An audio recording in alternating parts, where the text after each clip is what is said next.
सोनीपत पे नकाबपोश बदमाशों ने पेट्रोल पंप पर गोलियां चलाई है। सोनीपत के पेट्रोल पंप पे गोलियां चलाने का मामला सामने आया है। पेट्रोल पंप पर गोलियां चली है, बड़ी जानकारी आप तक पहुंचा रहे हैं। पेट्रोल पंप पर गोली चलाई गई है, नकाबपोश बदमाशों ने गोलियां चलाई, बड़ी जानकारी आप तक पहुंचा रहे हैं। सोनीपत में नकाबपोश बदमाशों ने गोलियां चलाई है। पेट्रोल पंप के 2 सेल्समैन और ट्रक चालक को गोली लग गई है।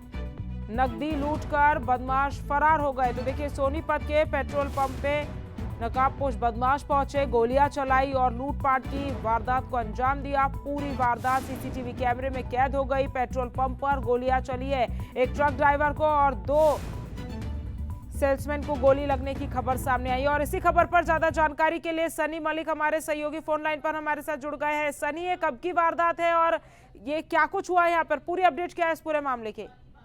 जी देखिए शमिका, सोनीपत में आपराधिक मामलों में लगातार इजाफा होता हुआ नजर आ रहा है। हालांकि हरियाणा के मुख्यमंत्री नायब सिंह सैनी अपने बयानों में कहते हुए नजर आते हैं कि अपराधी छोड़ दिया हरियाणा, लेकिन हरियाणा का सोनीपत जिला लगातार अपराध की राजधानी बनता हुआ नजर आ रहा है शमिका। और देर रात सोनीपत के नेशनल हाईवे 44 पर स्थित गर्व पेट्रोल पंप पर यह पूरी वारदात हुई है, जहाँ पर 4 नकाबपोश बदमाश पहुंचे और उन्होंने ताबड़तोड़ गोलियां चलाई, जिसमें 2 गोली सेल्समैन को है वो लगी, 2 सेल्समैन को गोलियां लगी, एक ट्रक गोलियां लगी, क्योंकि डीजल डलवाने आए थे अपने ट्रक में और यहाँ से लगभग 4.5 लाख रुपए की लूट की वारदात को अंजाम देकर फरार हो गए।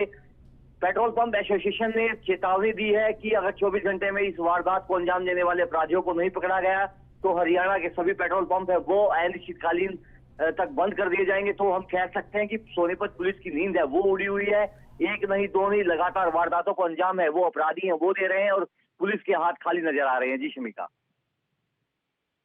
शुक्रिया आपका तमाम जानकारी हम तक पहुंचाने के लिए। सोनीपत पे नकाबपोश बदमाशों ने पेट्रोल पंप पर गोलियां चलाई है। सोनीपत के पेट्रोल पंप पे गोलियां चलाने का मामला सामने आया है।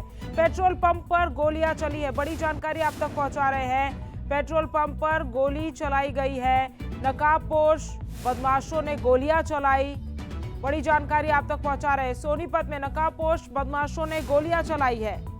पेट्रोल पंप के 2 सेल्समैन और ट्रक चालक को गोली लग गई है। नकदी लूटकर बदमाश फरार हो गए। तो देखिए, सोनीपत के पेट्रोल पंप पे नकाबपोश बदमाश पहुंचे, गोलियां चलाई और लूटपाट की वारदात को अंजाम दिया। पूरी वारदात सीसीटीवी कैमरे में कैद हो गई। पेट्रोल पंप पर गोलियां चली है, एक ट्रक ड्राइवर को और 2 सेल्समैन को गोली लगने की खबर सामने आई। और इसी खबर पर ज्यादा जानकारी के लिए सनी मलिक हमारे सहयोगी फोन लाइन पर हमारे साथ जुड़ गए हैं। सनी, ये कब की वारदात है और ये क्या कुछ हुआ है यहाँ पर, पूरी अपडेट क्या है इस पूरे मामले की? जी देखिए शमिका, सोनीपत में आपराधिक मामलों में लगातार इजाफा होता हुआ नजर आ रहा है। हालांकि हरियाणा के मुख्यमंत्री नायब सिंह सैनी अपने बयानों में कहते हुए नजर आते हैं कि अपराधी छोड़ दिया हरियाणा, लेकिन हरियाणा का सोनीपत जिला लगातार अपराध की राजधानी बनता हुआ नजर आ रहा है शमिका। और देर रात सोनीपत के नेशनल हाईवे 44 पर स्थित गर्व पेट्रोल पंप पर यह पूरी वारदात हुई है, जहाँ पर 4 नकाबपोश बदमाश पहुंचे और उन्होंने ताबड़तोड़ गोलियां चलाई, जिसमें 2 गोली सेल्समैन को है वो लगी, 2 सेल्समैन को गोलियां लगी, एक ट्रक गोलियां लगी, क्योंकि डीजल डलवाने आए थे अपने ट्रक में और यहाँ से लगभग 4.5 लाख रुपए की लूट की वारदात को अंजाम देकर फरार हो गए। पेट्रोल पंप एसोसिएशन ने चेतावनी दी है कि अगर 24 घंटे में इस वारदात को अंजाम देने वाले अपराधियों को नहीं पकड़ा गया तो हरियाणा के सभी पेट्रोल पंप है वो अनिश्चितकालीन तक बंद कर दिए जाएंगे। तो हम कह सकते हैं कि सोनीपत पुलिस की नींद है वो उड़ी हुई है। एक नहीं, 2 नहीं, लगातार वारदातों को अंजाम है वो अपराधी हैं वो दे रहे हैं और पुलिस के हाथ खाली नजर आ रहे हैं। जी शमिका, शुक्रिया आपका तमाम जानकारी हम तक पहुंचाने के लिए।